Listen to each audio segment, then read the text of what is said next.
Lo, lo, lo, lo, lo, lo, lo. Atleti win. Lo lo lo lo lo lo lo. Atleti win. Lo lo lo lo lo lo lo. Atleti win. Et ben voilà les gars, je vous souhaite la bienvenue sur ma chaîne Briche FCB. On se retrouve aujourd'hui les gars pour le débrief de la demi-finale de la Super Copa d'Espagne, la Super Coupe d'Espagne. Victoire 5-0 sans forcer, j'ai envie de dire, sans aucun doute face à l'Athletic Bilbao. On attend maintenant simplement demain le match Real Madrid-Atlético, le derby madrilène, qui déterminera quel adversaire va venir nous rencontrer en finale. Il y a beaucoup de facilité dans ce match. Ça va paraître étonnant, mais il y a quand même quelques points négatifs à souligner. On va les aborder plus tard, mais là, de manière générale, je vais juste faire un message général, les gars. Là, j'ai revu à 100%, à 1000%, les gars, le Barça de Flick saison 2024-25.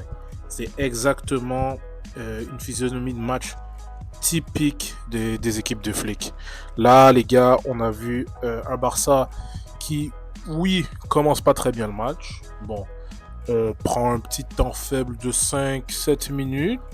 J'ai envie de dire même un peu moins, 2, 3, 4 minutes. Où l'Athletic a eu plusieurs situations, pas de frappe non plus. Ils ont eu des centres, des situations où ils pouvaient frapper pas. Bon, on a encaissé ça et on est directement reparti à l'abordage. Il n'y a pas eu de frappe non plus dangereuse de notre part jusqu'à environ la 20e, j'ai envie de dire.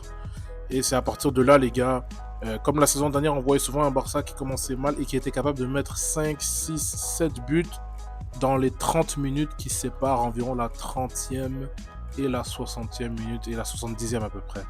Dans cette période des matchs, c'était là où on était le plus létal. Et c'est là, les gars, dans ce match, on a mis 5 buts en 15 minutes. Je vais sortir les stats exacts, les gars.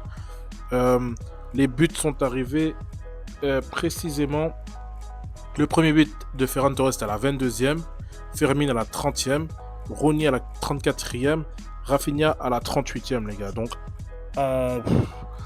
en 15 minutes, on a mis 4 buts. Et ensuite, au retour de la mi-temps, à la 52e, on met. Donc, en 20 minutes, les gars, on a mis 5 buts.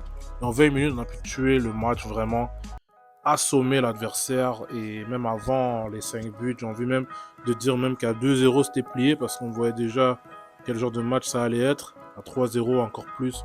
4-0 à la mi-temps. Moi, je pensais que Flick allait faire un méga turnover à la mi-temps, mais non. Il a laissé un peu les gars jouer. Après, on a vu Bernal entrer. On a vu Gérard Martin entrer, Rashford. On a vu Lamine Yamal même avoir 15 minutes. Il n'a pas fait grand-chose. Il a spammé les Trivela, les gars. Il a spammé ses extérieurs. Ils ne sont pas passés, mais bon. J'ai envie de dire aussi, les gars, je vais souligner ça. Un coaching paradoxalement parfait de la part de Flick, parce que là, on a un Lamine Yamal qui s'est reposé pour le Clasico, qui va être prêt à 100%, frais à 100%. Mais il n'a même pas joué, les gars. On a gagné 5-0 sans qu'il joue. Et même les joueurs qui ont joué aujourd'hui, j'ai envie de dire, ils ne se sont pas fatigués. Croyez-moi qu'ils ne se sont pas fatigués. Parce que ce genre de match où tu arrives à mettre 2-3 buts rapidement, là, assez tôt, avant la mi-temps même, on était à 4-0.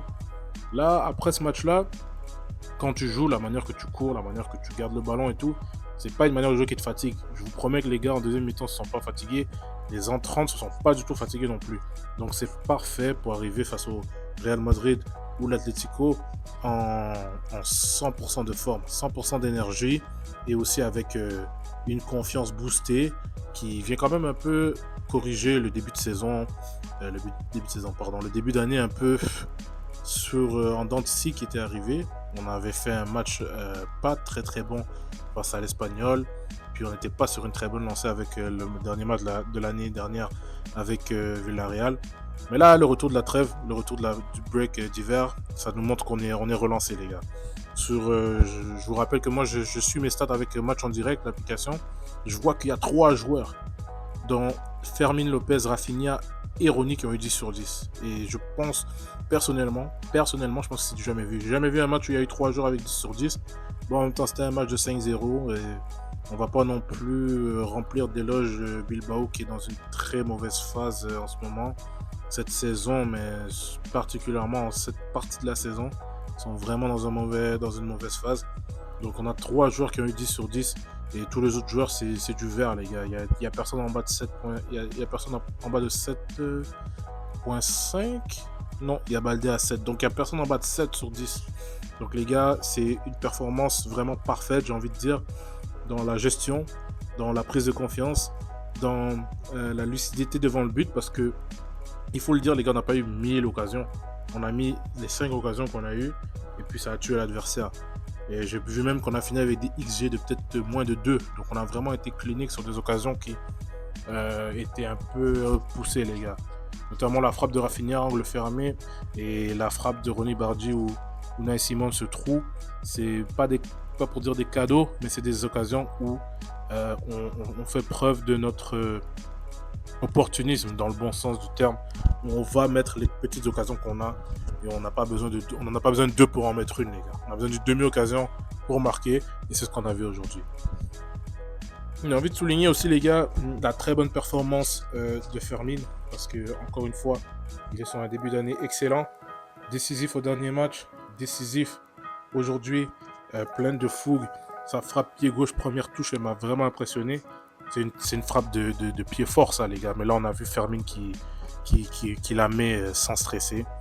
Même chose pour Ronny. C'est excellent pour, encore une fois, que Lamine n'ait pas joué. Parce que non seulement ça le permet de se reposer, mais non seulement aussi, on a un Ronny Bardi qui prend du temps de jeu, qui prend de la confiance, qui prend tout ce qu'on veut, les gars. Donc, ça, c'est vraiment parfait. Il n'y a pas vraiment de points négatifs dans ce match, à part, j'ai envie de mentionner l'entrée de Bernal qui n'était pas très bonne. C'était pourtant un contexte idéal pour lui, mais il a fait des pertes de balles et tout, c'était pas très bon. Donc les gars, c'était un petit débrief. Aujourd'hui, pas très gros parce que qu'est-ce que vous voulez dire de plus à part Atleti win. Mais là, on attend les gars juste le match de demain. On va regarder ça ensemble pour savoir est-ce qu'on a un classico en finale ou bien est-ce qu'on attend un match Barcelone-Atlético. On va regarder ce match-là sans stress, en espérant un classico pour la forme et le divertissement.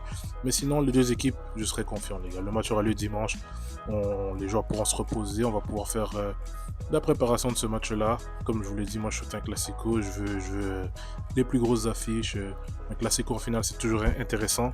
Même si, bon, il commence à en avoir beaucoup ces derniers temps. Mais bon, les gars.